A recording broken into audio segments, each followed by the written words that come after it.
warahmatullahi wabarakatuh, dan salam sejahtera.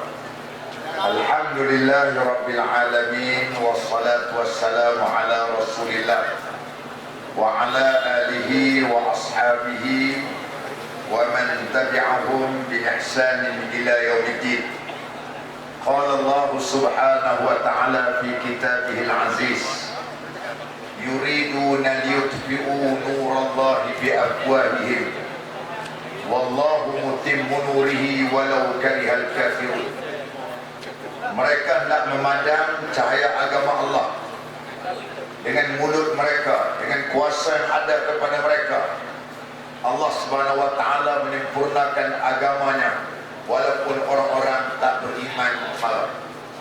Yang saya kasihi Al-Fadhil Saudara Pengurusi Majlis, yang saya hormati sahabat saya Al-Fadhil Datuk Tuan Ibrahim selaku Timbalan Presiden Parti Islam Malaysia PAS, Tuan Haji Razman selaku Suruhjaya PAS Negeri Perak, Ustaz Akmal selaku Ketua Dewan Pemuda PAS Negeri Perak, yang berhormat Ustaz Zawawi selaku Setiausaha Badan Perhubungan PAS Negeri Perak, Al-Fadhil Ustaz Fakhruddin selaku Ketua PAS Kawasan, Ustaz Tarmizi selaku Jawatan Kuasa Badan Perhubungan, Puan Rohaya selaku Timbalan Ketua Dewan Muslimat PAS Negeri Perak, dan Saudara Surya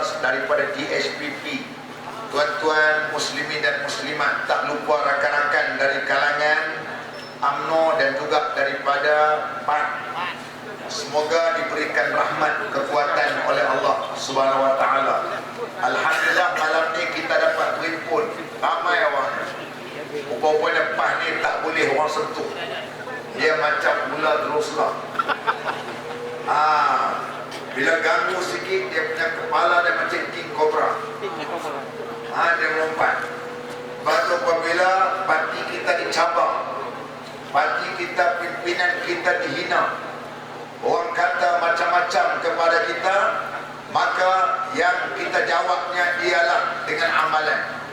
Yang kita jawabnya ialah dengan perlakuan kita. Yang kita jawabnya ialah dengan tindakan kita. Sebagaimana Allah Ta'ala menyebut, wa qul i'malu fasarallahu 'amalakum wa rasuluhu walladzina amanu fasaturaduna ila 'alimil ghaibi wasyahadah. Katakanlah wahai Muhammad, buat kerja, lakukanlah kerja kamu, beramallah kerja kamu. Yang dari saksi ada Allah, yang dari saksi kerja kamu ialah orang beriman, yang dari saksi kamu ialah Rasul, yang dari saksi kamu ialah orang beriman, dan yaitu kamu serahkan kepada Allah Ta'ala mengetahui perkara-perkara baik. Maka malam ini kita menjawab bagaimana perpaduan kita, bagaimana kesungguhan kita untuk kita melihat bahawasanya PAS ini yang akan menjadi bahtera kepada penyelamat umat. Sama ada orang Melayu, sama ada orang Cina, sama ada orang India, maka PASlah yang akan dapat menyelamatkan negara kita. Tidak lain dan tidak bukan ialah dengan Islam itu yang membolehkan negara kita ini dapat diselamatkan. Maka sebab itu keyakinan seperti begini, keyakinan yang tak pernah pudar, keyakinan yang tak pernah kita longgar daripada keyakinan kita. PAS sudah 64 tahun. Kalau kerja kerajaan sudah pencet, tapi kita tengok PAS masih muda remaja. PAS kita tengok seperti mana gadis sunti, sehingga perkasa pun nak mari jumpa kita. Perkasa nak jumpa kita, bukan kita nak jumpa dia, dia nak jumpa kita. Dia pada kita madah. Kita siapa-siapa datang pun kita nak. Sama ada sistem ini Islam, golongan liberal, golongan perkasa, kebetulan perkasa mari. Dia mari. Ibrahim Ali bila dengar Tuku cakap dia menangis, kita tahu lah dia menangis kepada dia, pulang dia. Tapi yang pentingnya tuan-tuan, yang hadir itu hari itu 38 orang, bekas pegawai-pegawai tinggi, antara Tan Sri Rashid yang pernah menjadi pengurusi SPR. Antaranya pula yang pernah menjadi Datuk Bandar Ipoh, Datuk Sirajuddin, orang Julitung. UMNO ni perkasa. Dan mereka datang peluang kita untuk kita bercakap tentang Islam. Kita beritahu yang boleh selamatkan negara kita ini bukan atap perkawaman sempit. Yang boleh selamatkan ialah dengan Islam. Kita yakin Islam selamat, Melayu selamat. Islam selamat, Cina selamat. Islam selamat, India selamat. Tapi kalau Melayu selamat, belum tentu Melayu selamat. Betul tak? Okey, kita tengok Melayu hari ini, Melayu pun tak selamat, Islam pun tak berapa ke mana. Kita lihat bagaimana UMNO jaga Melayu. Sudah 58 tahun UMNO jaga Melayu. Apa jadi? Apa jadi? Sebab itu hari ini kita tengok bagaimana orang-orang luar datang bekerja tempat kita. 50 tahun lagi anak tuan-tuan pula bekerja sebagai buruh kasar di Indonesia. Kalau ini tren yang berlaku apabila pemimpin UMNO menguruskan negara kita pada hari ini. Sebab itu bukan UMNO ni bukan saja dia tak bela orang Ampas, orang UMNO pun dia tak bela. Berapa ramai ketua-ketua kampung dia datang jumpa saya di kawasan saya. Dia kata, Ustaz, boleh tak tolong projek? Aku kata, boleh tolong datang apa? Magang.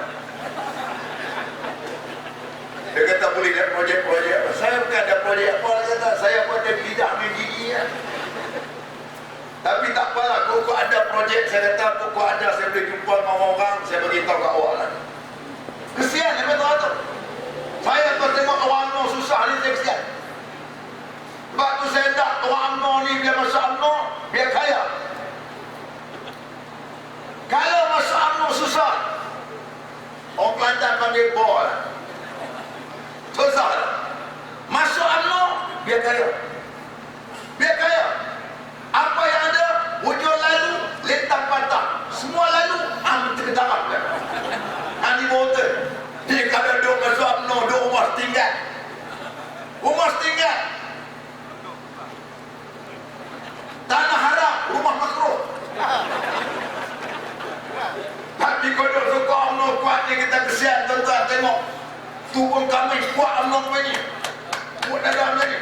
Ni, Pak Angah ni berjuang sejak zaman semua Abdul Rahman. Zaman Tuku Abdul Rahman semua ni. Oh, belagak amin. Duduk di mana? Duduk rumah tinggal. Bila nak kena halau, tahun depan.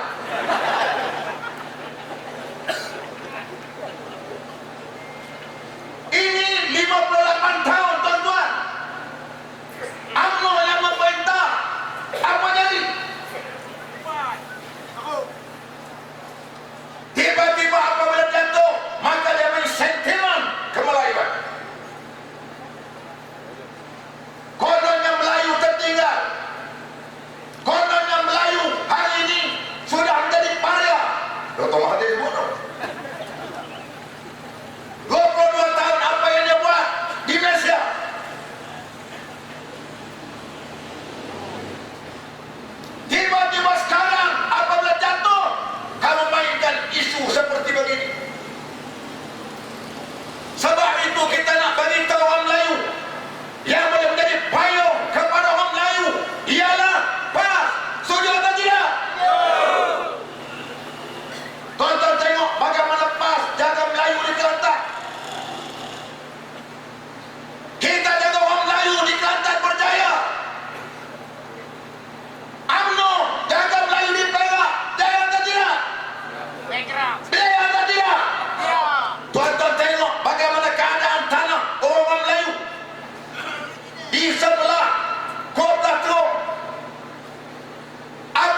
yang cakap tak Melayu.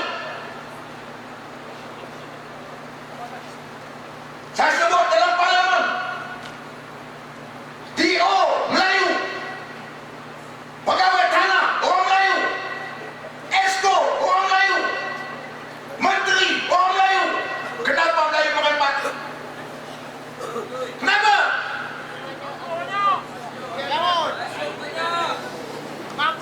Tuan-tuan boleh tengok lagi bagaimana kolam udang, kot sekitar, sungai udang, kot sekitar, sungai tinggi, teruk. Itu semua projek pembiayaan kerajaan. Sekarang siapa dapat?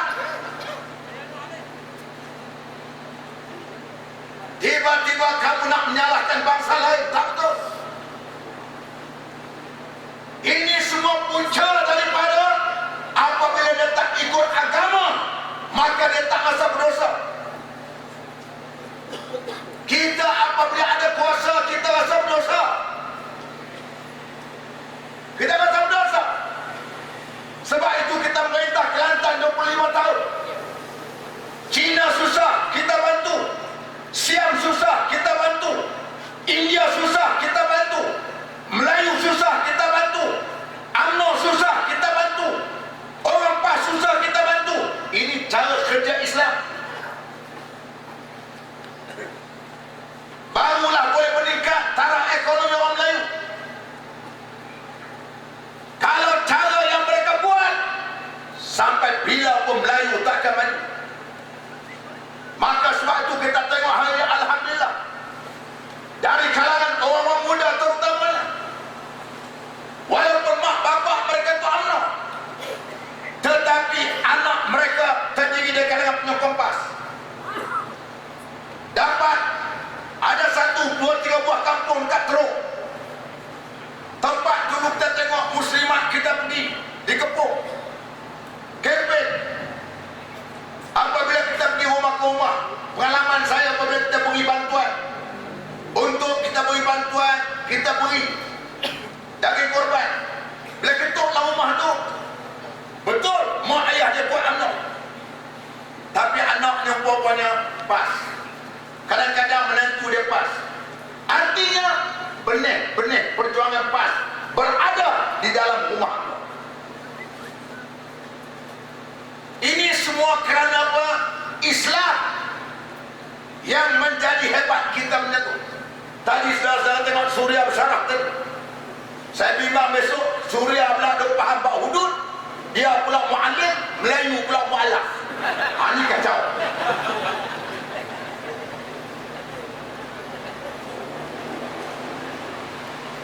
Tuan-tuan yang saya hormati sekalian, ini nak membuktikan bahawa selepas mampu mentadbir negeri dan juga mentadbir negara kalau kita diberikan mandat oleh rakyat. Tuan-tuan, pertama saya nak buat ulasan berkenaan dengan hal yang berkaitan dengan,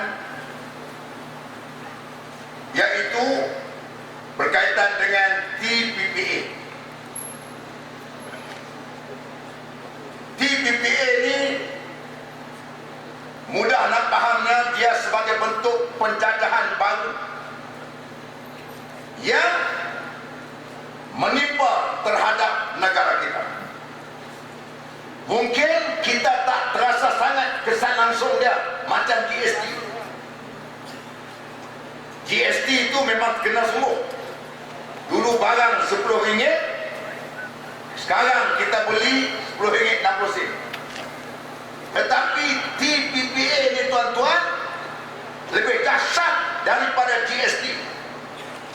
Dia bukan saja memusnahkan diri kita, malahan akan meranapkan diri kita yang akan menjadi abdi dan hamba kepada Amerika dan kuasa-kuasa besar yang lain. Ini bentuk new imperialisme ataupun bentuk penjajahan baru. Kalau dulu penjajah datang dalam bentuk fizikal, mengambil segala bentuk hasil mahsul kita, sekarang ini dia buat secara lunak.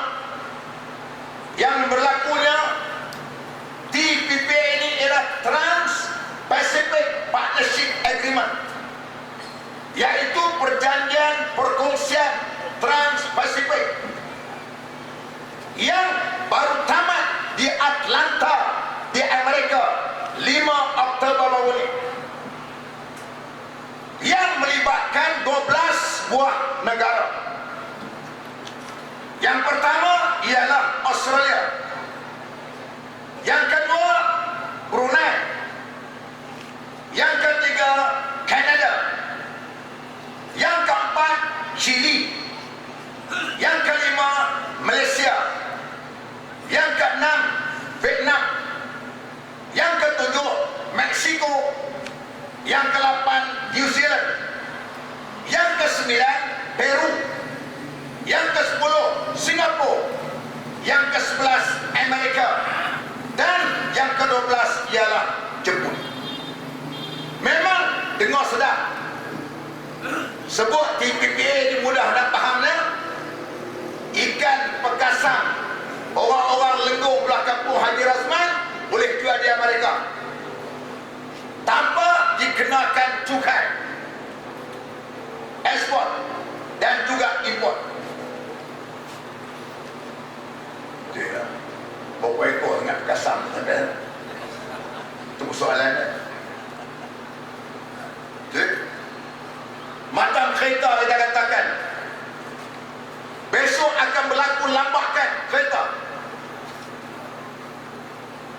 Kereta negara kita mungkin boleh keluar dalam setahun baru 200,000. Amerika boleh keluar kereta dalam 10 juta setahun. Tuan-tuan bayangkan apa nak jadi dengan industri kereta di negara kita. Apa nak jadi dengan nasib Prodor dan apa nak jadi dengan nasib Proton yang ada di Shah Alam dan Tanjung Malik. Ini yang dikatakan TPPA. Satu lagi apa dia? Kesan dia. Sekarang ubat kita boleh beli, tak kisah. Pasal ubat hari ini tak dianggap patent yang boleh siapa-siapa membuat. Apabila perkenalkan TPPA, maka kita kena beli ubat yang original. Sekarang Panadol sepapan RM4, besok kita akan beli Panadol mungkin meningkat sampai RM30. Bukan 100%, mungkin naik sampai 1000%. Ini kesan TPPA.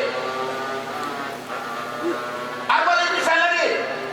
Kesan TPPA yaitu bentuk e-perolehan ataupun e-dagang. Sekarang syarikat tempatan diberi keutamaan, terutama yang melibatkan oil and gas, yang melibatkan tender untuk Petronas sebagainya. Keutamaan diberikan kepada syarikat tempatan. Apabila TPPA, maka syarikat gergasi besar daripada Amerika, Jepun untuk datang bagi memperolehi tender tersebut yang dijadikan sebagai saingan bebas. Waktu itu syarikat tempatan akan terpinggir. Inilah dia kesan TPPA. Begitu juga kalau peraturan negara kita katakan rokok berbahaya kesihatan, kita kempen rokok itu menyebabkan rokok ini orang kurang beli. Pelabur yang melabur syarikat rokok di Malaysia, dia rasa tergugat dengan kempen yang kita buat, maka kita boleh disaman kerana kamu mengganggu perniagaan yang kami buat. Ni TPPA. Ni kesan TPPA. Sebab itu tuan-tuan yang saya hormati sekalian, ini perkara-perkara yang kita nampak, yang bukan saja besok. Kalau kita nak cakap soal hal berkaitan 153 hak istimewa orang Melayu, benda itu juga tidak lagi boleh digunakan pakai. Kalau dia kata tanah ni kami nak buat kilang, maka kita kata ini tanah rindak Melayu, tak boleh. Maka dia boleh bawa ke mahkamah kerana kamu dianggap mengganggu perniagaan kami.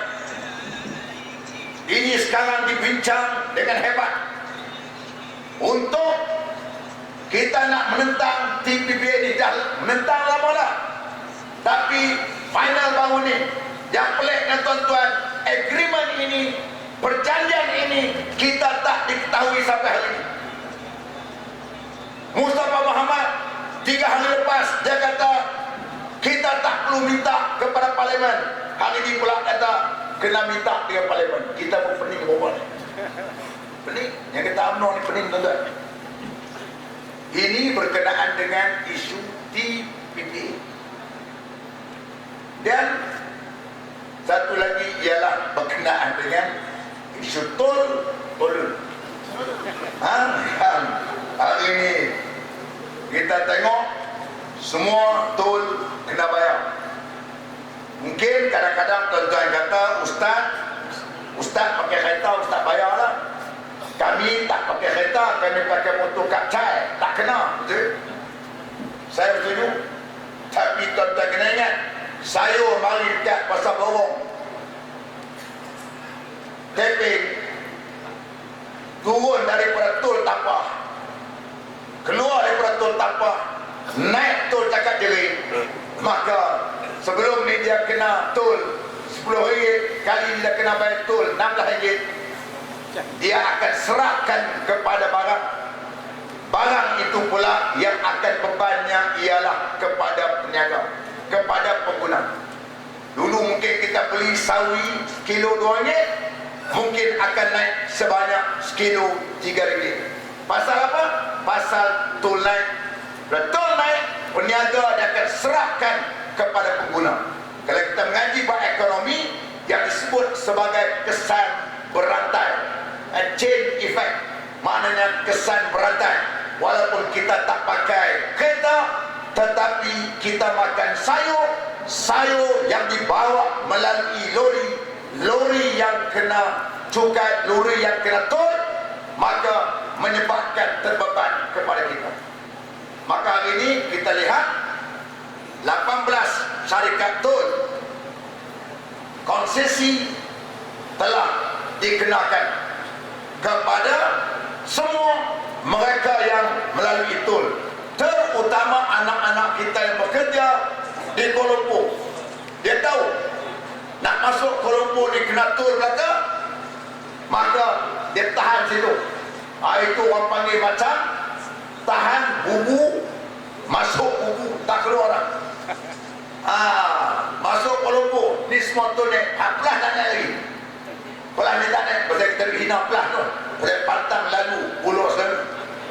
Dia tak boleh naik lagi tu pelah tu, tapi dia akan naik dekat depan ni, dia tak naik lagi. Pelah ni pun satu hal juga. Tuan-tuan tengok kesian orang menjaga pelah tu. Orang menjaga pelah ni, mereka kena bayar 3% tau. Mereka kena bayar 3%, yang disebut sebagai POS, point of sale. Maksudnya setiap RM10 kita bayar dekat kedai plus, dia RNR automatik 30% plus habis. Berapa? Tahun 2013 plus kutip 3% daripada peniaga RNR menyimpan sewa tau. Ini setiap dolar and sen dijual, dibeli oleh kita, 3% akan diberikan kepada plus. Dia ambil, dia ada misi tu dah. Hantu raya dah, hantu raya dah ada. Bila masuk logik, 3% masuk akaun plus. Tahun 2013 plus dapat sebanyak 2.3 juta. Duit itu saja. 2014 tahun lepas dia dapat sebanyak 2.4 juta. Meningkat. Mungkin tahun ni makin meningkat lagi. Saya minta kepada menteri, saya kata kena hapuskan. Pasal kita baru saja bulan 4 baru ini kena GST. Kawan-kawan kita plus tu sudah kena awal dekat 2 tahun lebih dah kena. Plus turun yang bagi tahu maklumat kepada ahli parlimen Bukit Kandang. Dia duk cari siapa dia, apa tak apa nak beritahu. Jangan beritahu. Saya beritahu kepada menteri parlimen, saya kata semua hak niaga tu kata hampir 95% ialah merupakan orang kampung saya yang duk niaga. Bukan mana-mana untuk yang kamu ambil sampai 3%. Tak cukup lagi kah kamu ambil melalui tol? Nak ambil lagi 3%. 3% dia ambil. Memang dia jawab dia kata apa? Semua peniaga setuju. Setuju apa? Hang letak wali mujibir. Bagi warning kepada peniaga. Kalau tak mau sign, suruh berhenti keluar. Dibiadak lah. Dia tipu menteri. Mula-mula dia beritahu menteri jawab. Kali pertama saya tanya dulu. Dia kata apa? Dia kata cukai itu kena bukan setiap ringgit dan sen yang kita jual, beli. Ada setengah-setengah amount, maka kenakan cukai. Rupanya dia tipu menteri. Saya kata tak. Saya bangkit bangun. Waktu terus nak timbalan Menteri Kejar Raya. Saya kata setiap kupang, setiap sen yang dibayar kena 3% kepada plus. Dengan menteri pun dia tipu. Bohongnya. Sebab itu tuan-tuan yang saya hormati sekalian, inilah benda yang berlaku dalam negara kita. Sedangkan apa lagi yang mereka nak sangat daripada apa yang mereka dapat. Sudah cukuplah sepatutnya. Tak. Mereka nak ambil lagi. Tol pun dia ambil. Kemudiannya pula arena apa hang sapu lagi. Sama juga. Tak boleh selesai. Saya kata macam mana SOP awak bila berlaku aksiden. Kadang-kadang kita tengok daripada Jelapang nak mari cekak jerit, makan masa sampai 2 jam berlaku aksiden. Saya kata mana SOP awak? Patutnya kena ada cara penyelesaian dia. Kalau berlaku ada beberapa minit, lepas tu kamu buka penilaian di sebelah untuk membolehkan kita, kami ni bayar tol tak? Bila jam 2 jam, tol kena bayar, minyak kena bayar. Jadi sebab itu tuan-tuan yang saya hormati sekalian, inilah kita katakan kualiti hidup rakyat kita semakin hidup. Semakin hidup tuan-tuan. Ini yang kita takut sangat.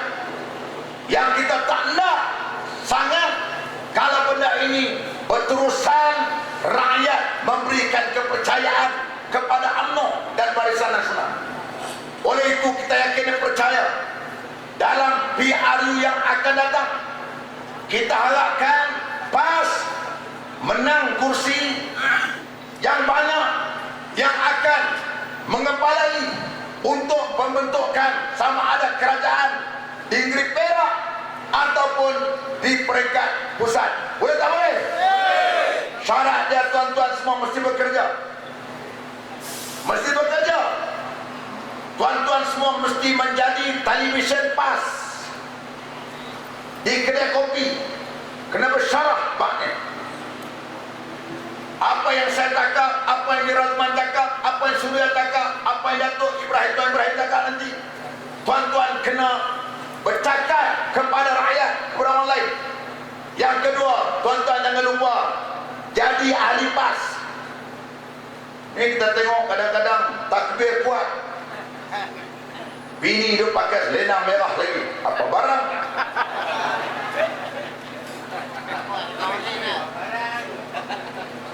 Yang ketiga ialah jangan lupa daftar sebagai pemilih. Ni apabila kita pergi kadang-kadang umur sampai 50 tahun tak mengundi lagi pun ada. Daftar pilih. Undi tuan-tuan amat berharga. Dan yang keempatnya tuan-tuan,